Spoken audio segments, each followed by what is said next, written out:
bien, amigos, sean todos una vez más bienvenidos a Mirada Semanal después de una pausa. Bueno, por razones de salud de mi parte, pues ya por fortuna ya estoy bastante recuperado y contento de estar nuevamente con todos ustedes y sobre todo uno deja 2 semanas y bueno, la cantidad de temas y cosas que ocurren en nuestra región no nos dan a veces mucho respiro.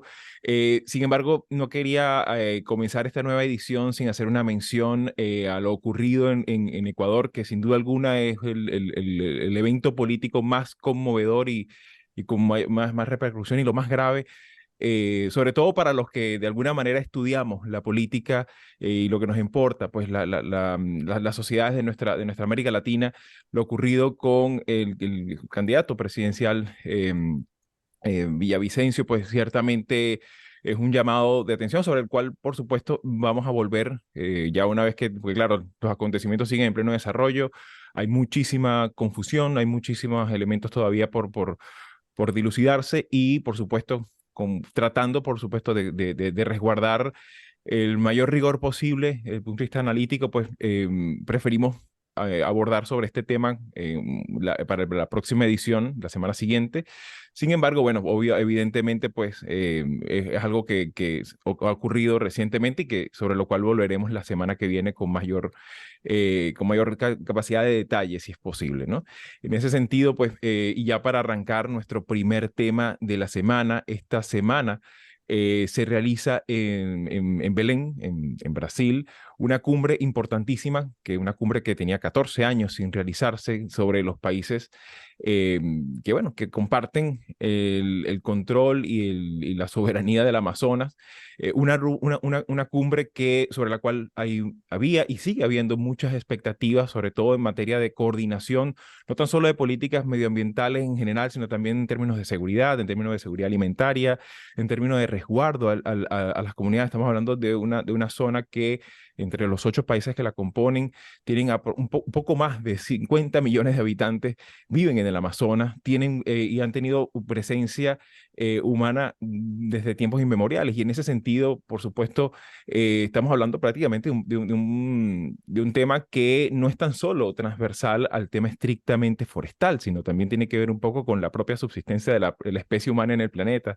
Y en ese sentido, pues me gustaría un poco tu apreciación de contexto, Manolo, sobre todo porque, bueno, hay que tomar en consideración que forma parte de esta agenda, de esta intensa agenda internacional que ha desplegado Lula, sobre todo desde llegado al poder en Brasil, y que esto, por supuesto, también ha tenido un efecto en el plano de las expectativas. ¿Cómo ves tú esta cumbre que se realiza en Belén esta semana?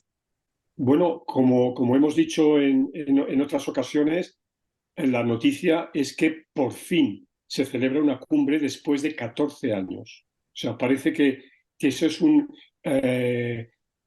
una constante, ¿no?, en las relaciones interamericanas, que mecanismos de cooperación, mecanismos de generación de buenas políticas de vecindad, etcétera, han estado completamente bloqueados durante más de una década, ¿no?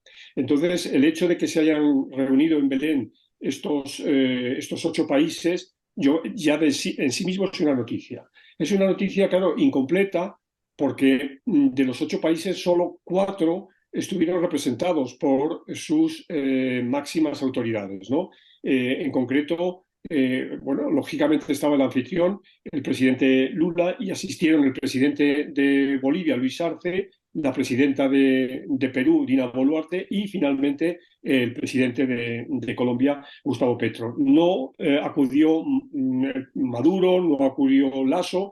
Lasso, posiblemente por obvias razones de que ha terminado ya su mandato presidencial y demás, pero es más inexplicable que no asistiera Maduro, y no asistieron tampoco los presidentes de Surinam y de Guyana, ¿no? Pero ya digo, eso es positivo.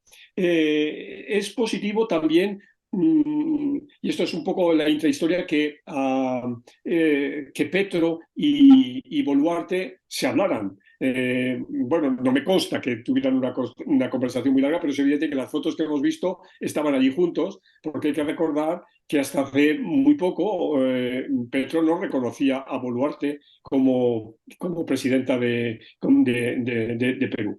En cuanto a los resultados, bueno, son pobres, son declaraciones de buenas intenciones, y también hay una confrontación con los países desarrollados, sobre todo con la Unión Europea, ¿no?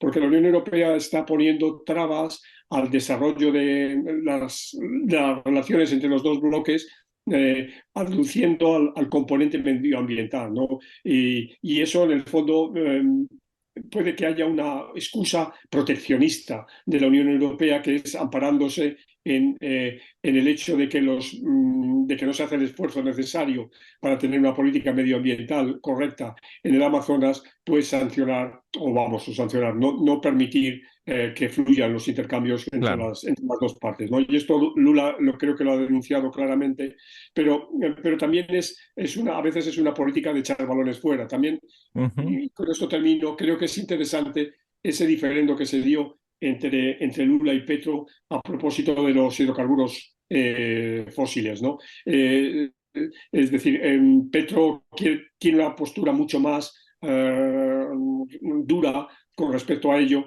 y Lula no quiso entrar en este tema, ¿no? Ujú. Y quiso centrarse más en cuestiones más de forestación y más de lo que podríamos denominar una agenda corta del tema amazónico. Claro, y que sin duda alguna, de hecho, a efectos de enriquecer este debate, en Latinoamérica 21 hay un artículo muy bueno de Tiago Lima y Herbenia Lorenzo, que se llama La Cumbre Amazónica y la lucha contra el hambre, que también toca sobre todo el tema, el componente agrícola, el componente también farmacéutico, el componente también de creación de valor en un contexto que también la verdad sea dicha, del Amazonas vive mucha gente Claro, es que tú lo has dicho, Xavi, es que viven 50 millones de personas. O sea, claro. 50 millones de personas es la población de Colombia, ¿no? O sea, Exacto, exactamente, que es un país enorme. Y en ese sentido, por supuesto, estamos hablando de un verdadero y un auténtico desafío multinacional, con unos niveles también de complejidad en el plano de políticas públicas que van más allá de las perspectivas nacionales o de las expectativas también que se tiene en el plano económico. Y en ese contexto, Marisabel, me gustaría un poco también tu apreciación, sobre todo porque, claro, uno aquí en Estados Unidos he revisado sobre todo en el plano de los análisis de opinión, y muchas veces lo que se ve sobre todo desde el norte, digamos, industrializado, ¿no? Por decirlo de alguna manera, se ve con cierta incertidumbre, ¿no? Como algo como una suerte de reunión meramente declarativa, sobre todo porque también resulta como contradictorio ver, por ejemplo, que Lula mantiene un poco ese tenor de cautela con respecto al tema medioambiental. Sin embargo, cuando le ha tocado salir de Brasil en distintas giras, pues él se va acompañado con asesores y también con empresarios que de alguna manera contribuyen con la deforestación del propio Brasil, ¿no? Entonces, claro, ahí hay como un elemento medio contradictorio que todavía América Latina sigue teniendo un componente ahí de esa expectativa de desarrollo que está fundamentada principalmente en un elemento también extractivista, ¿no? Entonces, claro, me gustaría un poco tu apreciación, Marisabel. ¿Cómo ves esta cumbre y qué elementos podemos tener también en consideración, sobre todo en el plano de los hechos? Esta cumbre, como lo dice Manolo, es un éxito si lo vemos solamente porque después de tantos años lograron por fin reunirse. Entonces, desde esa perspectiva, el poder volver a conversar, em, digamos, es un punto a Claro. favor. Sin embargo, lo que yo sí veo que es no solamente contradictorio, sino que ahí hay un problema desde el punto de vista de las expectativas y de los objetivos. No es solamente el desencuentro entre Brasil y Colombia con respecto a la explotación, y en este caso es la exploración de hidrocarburos, de petróleo, que Brasil, el gobierno de Lula, está a favor en esa dirección, va en esa dirección. Y por supuesto Petro era como la voz que clama en el desierto porque no tuvo acompañamiento, pero no es solamente en cuanto a a la exploración petrolera, es también la deforestación. Bolivia y Venezuela se niegan a comprometerse. Y ahí es donde yo creo que hay una enorme debilidad desde el punto de vista de las metas. No podemos hablar de exigirle a otros, exigirle a Europa que no tenga intenciones de explotar las debilidades de Latinoamérica, cuando nosotros en Latinoamérica tenemos quienes ya están haciendo eso, en el caso concreto de la minería ilegal, pero además a la minería ilegal se le suma el narcotráfico y el tráfico de armas. Y justamente ese es el problema, que en esta cumbre eh, no es reconocido en su totalidad como una responsabilidad de los países de la región, pero además se asoma la posibilidad de que entonces la respuesta sea mayor fuerza policial, involucrar a militares en este asunto, cuando ya sabemos que son parte del problema, al menos desde el punto de vista del narcotráfico, de las actividades ilícitas en estas fronteras, que es no solamente una frontera, digamos, líquida, es que está llena de una cantidad de actividades ilícitas que esta cumbre no va a resolver. Sabemos que estos son apenas compromisos o, como dice Manolo, declaración de buenas intenciones, pero la realidad es mucho más difícil, y eso creo yo que es clave. Claro, Eso claro. de desviar la atención, vamos a atacar a los otros actores, a los que están por fuera, para no tener que ver que el problema es interno. No solamente desencuentros en cuanto al petróleo, en cuanto a la deforestación, estamos hablando de una situación que es sumamente crítica y que involucra a todos los países que comparten la región.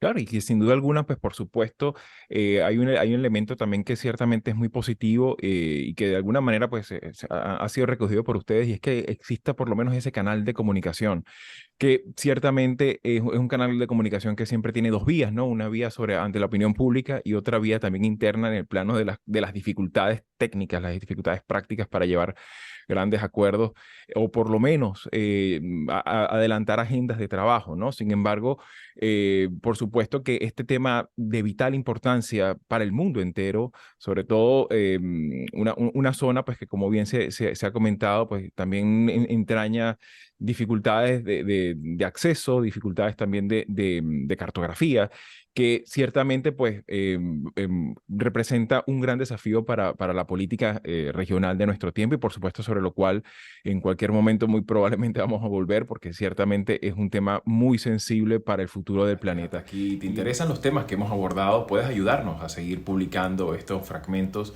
dándole like, compartiéndolos, comentando y suscribiéndote al canal. El audio de la entrevista completa lo puedes conseguir en la página latinoamerica21.com/podcast y en las principales plataformas de audio. Subimos videos nuevos todas las semanas, así que nos volveremos a ver muy pronto.